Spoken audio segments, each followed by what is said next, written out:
my reading group seminar on, it's called Misdemeanor Justice. And this Okay. semester, we are studying all the aspects of the misdemeanor system that you and I have talked about. We talked about money today. We're talking about race. We talk about criminalization of poverty. We talk about fines and fees and bail. And it's a wonderful opportunity for the students to get to hear from you. So Kamal, as you know, I provided a link to one article about you so the students know a little bit about you, but I want to Okay. give you a chance to introduce yourself properly. But as you know, Kamal has been engaged with the low-level misdemeanor fines and fees and bail system for many years. He has become an advocate and an activist in his community around Detroit, and been engaged in numerous reform efforts to change fines and fee and bail practice, which I will let him talk about. So Kamal, I think if it works for you, if we could just turn the table over to you for a little bit, to give a little bit of a background of your own experiences with the misdemeanor system to students, and then tell them a little bit about the reform work you've been doing. Okay. And then I'd like to save some time so they can ask, directly ask you questions and probe the question further, if that works for you. Sure. Sure. That works very well. All right, thank you so much. So it's all yours. All right. Well, first of all, I just want to thank you, Professor Natapov, for having me. It is an absolute honor that you reached out to me to speak with your class. I've never met anyone from Harvard before, so I feel like You've I'm met too many people from Harvard. right, right. So I'm very honored to be in the presence of you and your class.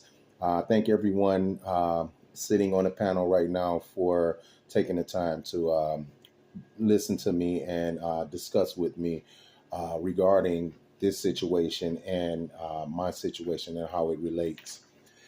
Um, to introduce myself, my name is Kamal Lucata Anderson, and I am a lifetime resident of Detroit, Michigan. And I'm not the best speaker, I'll say that. But so I have some notes here. So if I kind of drift off into my notes, please forgive me. But um, just want to make sure that I'm precise in what the information that I'm relaying to everyone.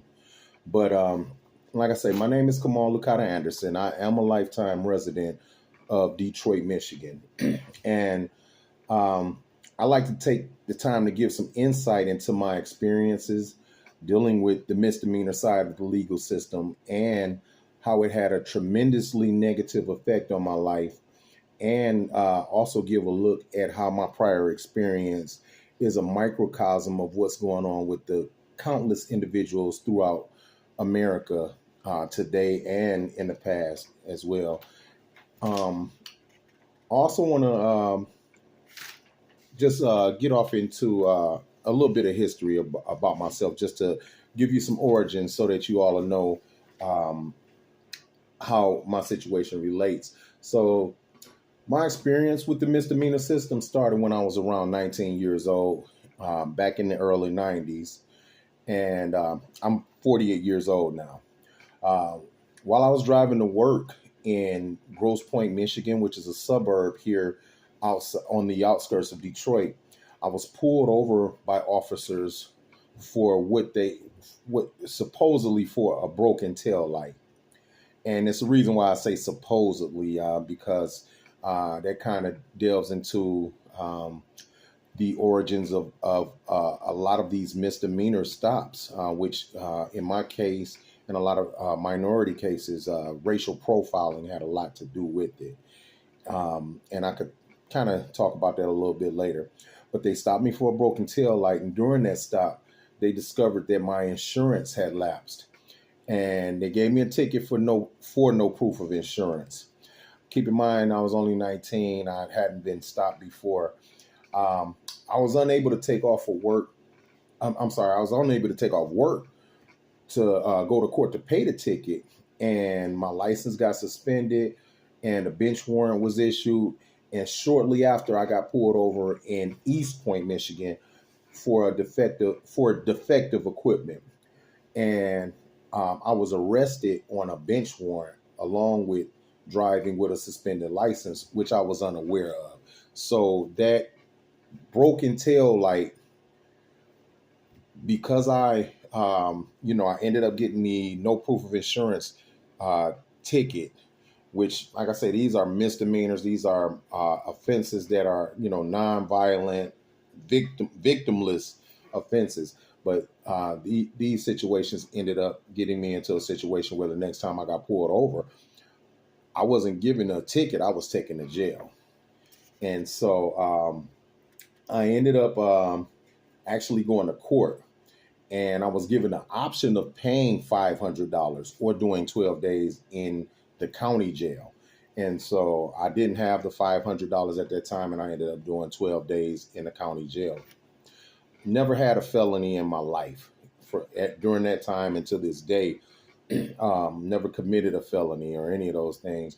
But for me at that time, that was the scariest thing in the world, was to be not just pulled over, but to be taken to jail, to a county jail, with individuals who had more serious offenses than traffic violations. And so that time in jail seemed to make matters worse, because after that, it seemed that I had the hardest time trying to get my license back, and I began to what seemed like a lifetime cycle of going to jail and paying high court fees, fines, and bonds. And after nearly a couple of decades, I eventually got my license back, but only after having to file for Michigan bankruptcy in order to do so. My arrest during that time affected me in a number of ways: psychologically, emotionally, socially, and financially as well.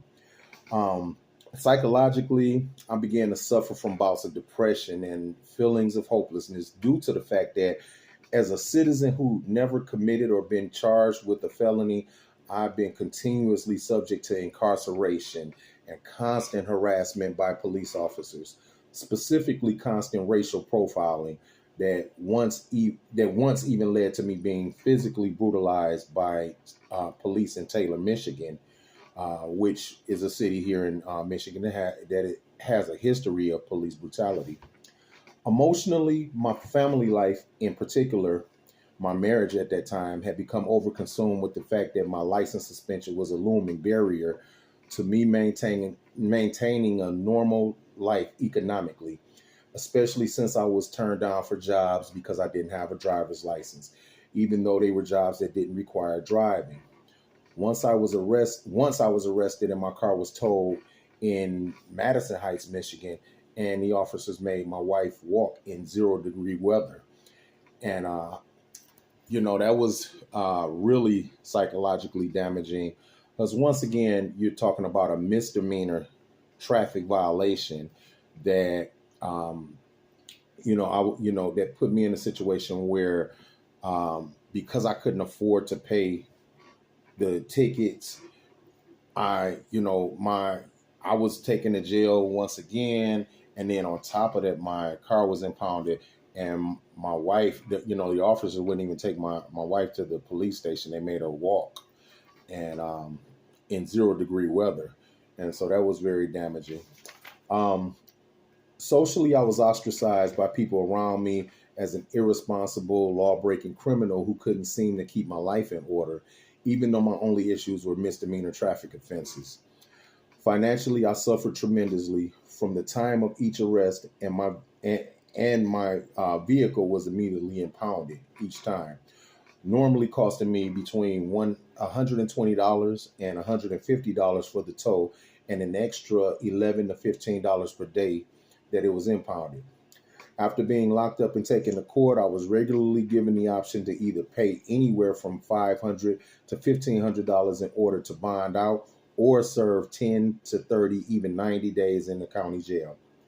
During my stay in jail, I would not only be subject to losing my job, which had happened several times, but then there's the cost of living inside of the county jail system, such as the astronomical cost of the phone calls, the cost of commissary, and not to mention any cost accrued if you've had a court-appointed attorney.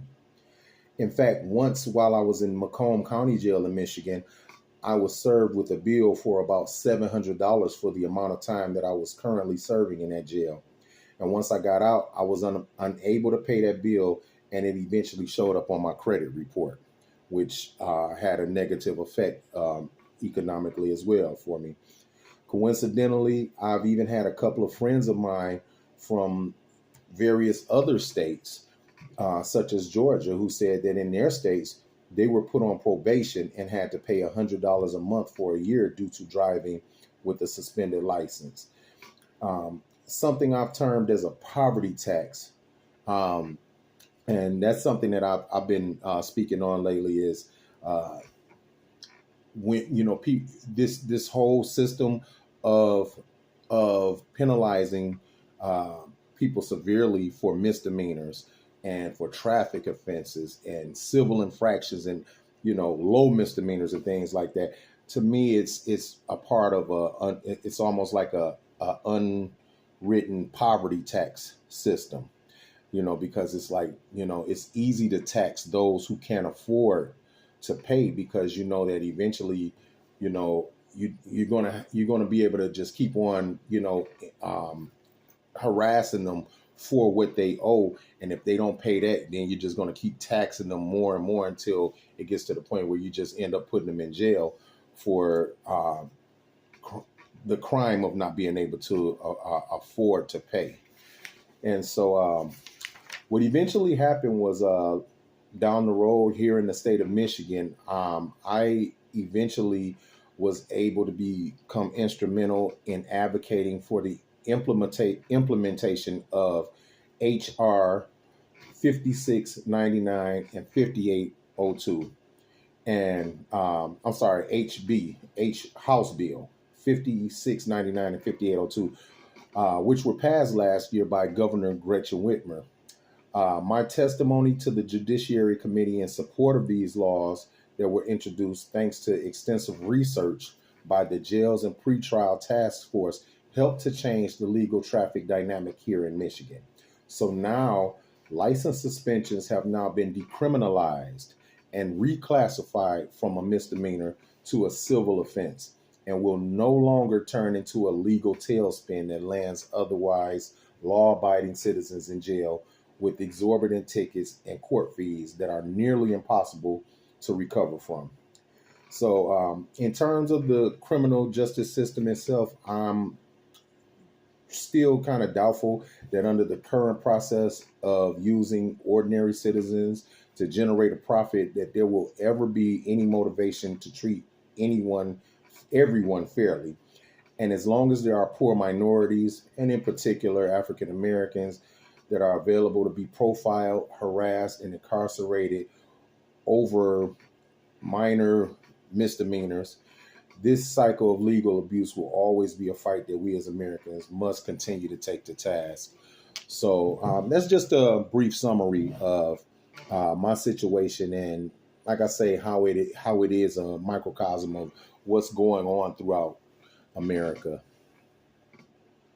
Well, thank you so much for sharing those painful and personal experiences with us. Often we talk about the legal system, but we don't get to hear how it lands on the ground for actual people struggling with these burdens. And so it's courageous of you to be out there sharing what has been a burdensome and painful experience for you and your family. So I just want to thank you for being willing to share with Michigan, but also with us. These negative stories. Thank you. I'm absolutely grateful for people like yourself, Professor Nadapoff, and I'm grateful for those who are in the room right now who are taking the time to listen to my story, because when you're going through that type of situation, which during that time, like I say, it's within the last couple of decades. I've had my driver's license back for it's been about 8 years now. But during that time, it's the most hopeless feeling in the world, because you feel like you're a law-abiding citizen.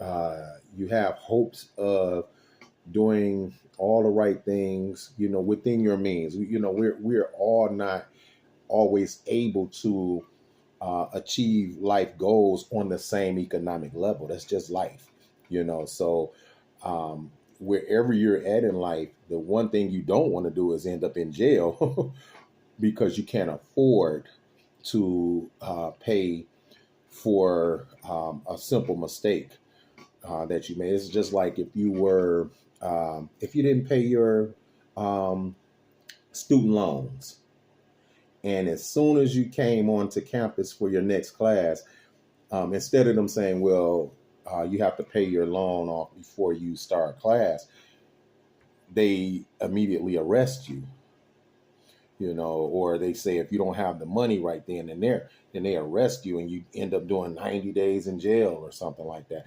You know, that's something that, you know, that's how it felt. You know, it's your life is taken away, and it's out of your control when you can't, at the time, you can't afford it.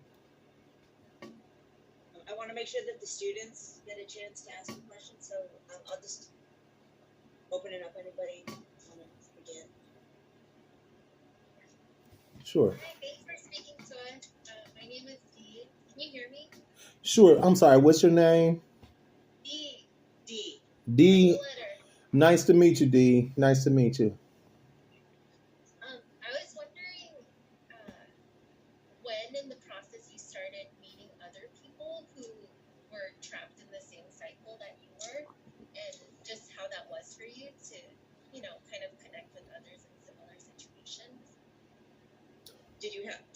Could you hear all that? The very last part of the question, I heard, she said, when did I start meeting other people that were going through the same thing? And what was the very last part of your question? I'm sorry.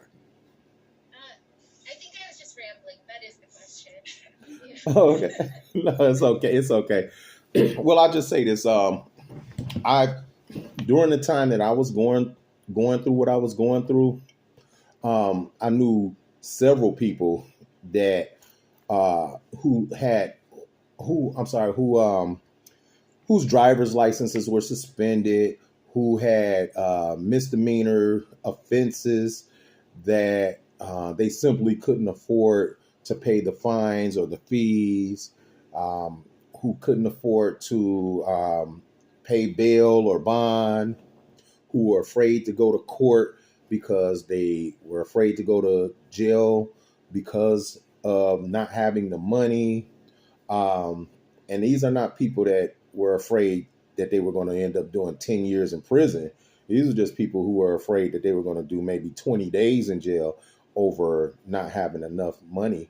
And that little bit of time could just wipe out, you know, your job or your time with your children, or, you know, you can lose your home.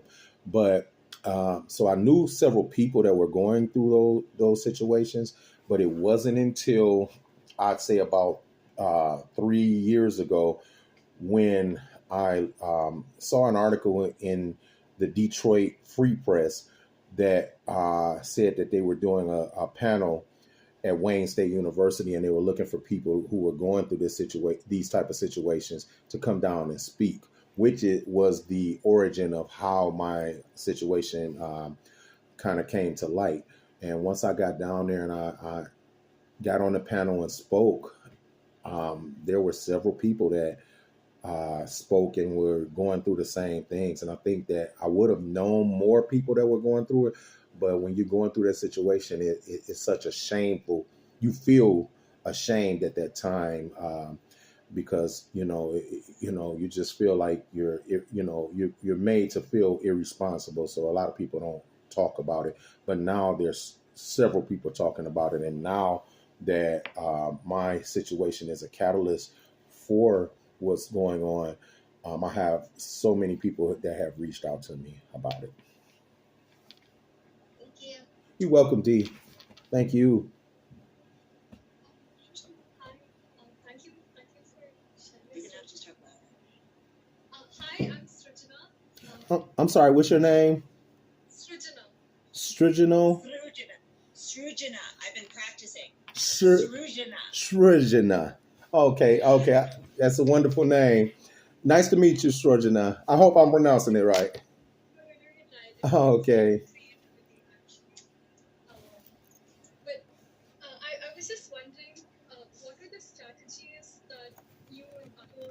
was used in Detroit, Michigan, and kind of make sure that there was enough pressure put on your legislators to pass the bills that you were talking about to decriminalize driving in that sense. Could you hear the question? I couldn't hear. I heard. How did you and your compatriots create and maintain pressure on the legislature to get the reforms passed? What kinds of strategies did you use in Detroit? Oh, okay. Oh, that's a wonderful question. So actually, it all started with the governor here in Michigan, Governor Gretchen Whitmer. She started a task force, and it's the jails, and it's a long name. I'm so sorry. The jails and pretrials task force. That's part of the name, but it was basically a case study or a research study, if I'm saying it right. They researched for a couple of years all of the misdemeanors that were being prosecuted and all the people that were being locked up for misdemeanors in Michigan, and they found out that it was an exorbitant amount and that the jails were overcrowded, and it was actually costing more to lock people up for these type of offenses. And so that particular task force, they were the ones that put that panel together at Wayne State University, and they reached out through the news. And once I got on that panel, I met several media outlets that were that collaborated with several elected officials here in Michigan that just pretty much just continue to have panel discussions and hearings, Senate hearings, and judiciary hearings, and things like that. And they just stayed on top of it and stayed on top of it. And with the help of the governor putting that task force together, it helped to pressure our lawmakers here in Michigan to make that happen. So they stayed with it, and they came with some very concise research. And I think that was the main thing. It was the research. I think that's, and to answer your question, I hope I'm answering your question properly. In order to probably replicate something like that and put pressure in situations to make that happen in different places, I'm an advocate for thorough research. When you come with that thorough research, it's hard to deny the process. Thank you, and thank you for that question. Thank you. Thank you so much for speaking with us today. I'm Mark. Thank you, Mark. How are you today? Doing well. How are you? I'm doing great. Nice to meet you. Nice to meet you too. Slightly related to the question that was just asked, I'm curious what some of the opposition was that you encountered, or the arguments that were made against the reforms, and how you were able to convince folks, or what kind of were the either tactics or other information you used to be able to successfully get the bill through. Okay, so you say what was the oppositions? I'm sorry, it's still kind of a little bit low. Sorry. Volume is a little low, but I'll holler your question. okay, I apologize for that, everyone. Sorry about that. No, you're fine. I'm paid to have a loud voice. Okay. One of my jobs is to learn to project. So the question is, what was your perception at the heart of the opposition? Because as you probably know, reforms have been successful where you are, but they're not successful everywhere, even in the face of research. So what do you think was the heart of the opposition, and how did you counter? How did you counter to overcome that? Yeah. What tactics did you use to specifically push back against the opposition to the reforms? Okay, so the key word, Mark, that you just used is perception.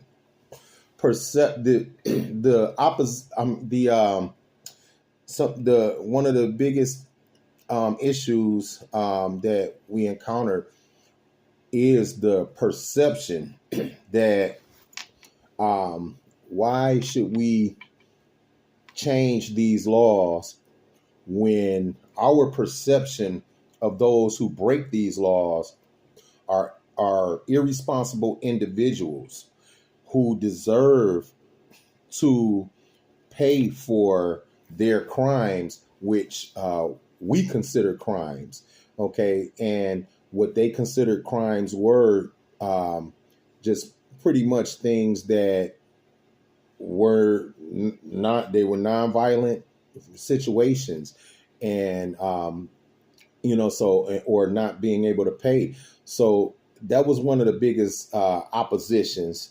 To answer the first part of your question, it's the perception that why would we change laws for people who just inherently break laws? I'll put it like that, especially for those who are poor and minorities. The other part of your question is how do we counteract that situation?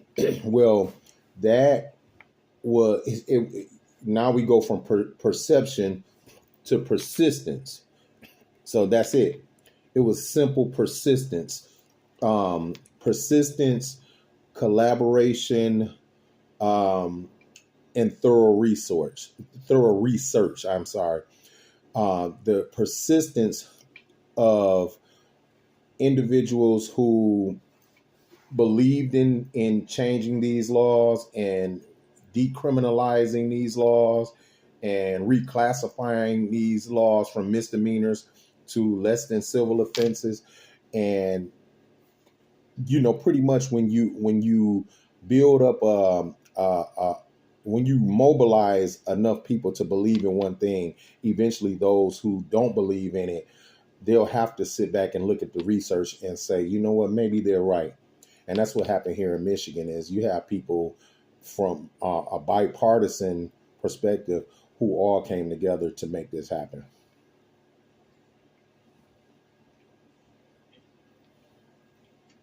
Okay, I'm the furthest away, so this might be a challenge. But my name is Faith. Okay, Faith is no challenge because you are so clear. I could hear you in my living room. I usually get loud, not clear, but I'll take clear as well. Okay.